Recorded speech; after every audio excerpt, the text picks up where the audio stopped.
In the colorful world of Toonville, where the clouds were made of cotton candy and the rivers flowed with fizzy soda, two best friends lived in the zaniest house on Rollercoaster Lane. Ziggy, a mischievous blue bunny with floppy ears, and Lolo, a clumsy yellow duck with oversized goggles, were famous for their hilarious escapades. One sunny morning, Ziggy and Lolo decided to make pancakes.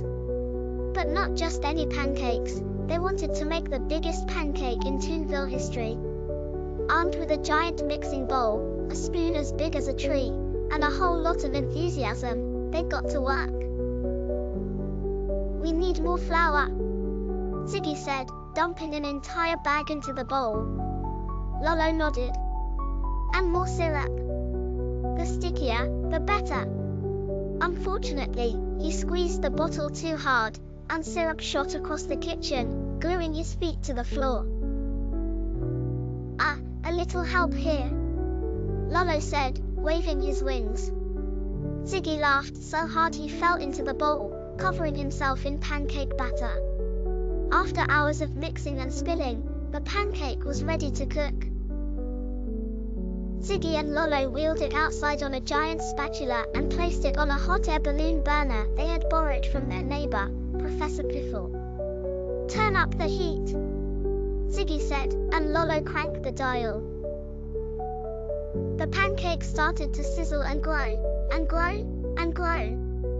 Suddenly, a gust of wind caught the pancake, lifting it, and them, into the sky. "We're flying!" Lolo shouted, flapping his wings in excitement.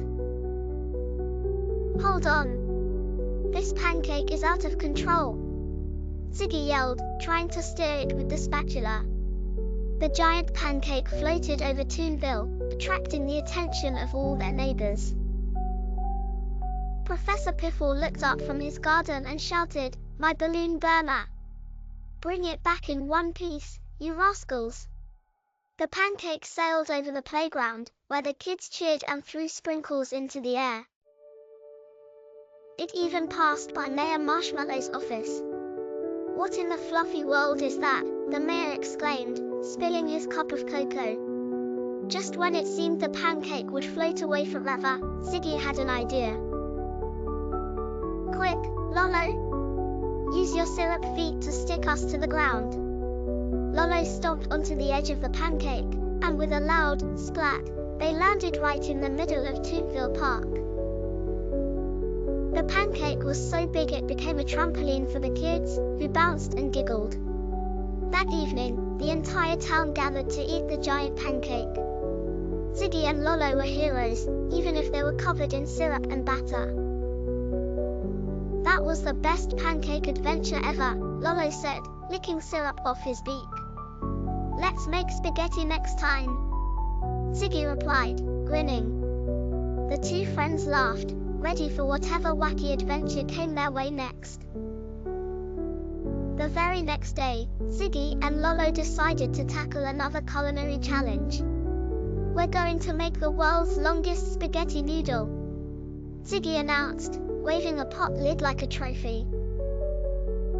They borrowed a giant noodle-making machine from Chef Oregano, the town's enthusiastic but slightly forgetful cook.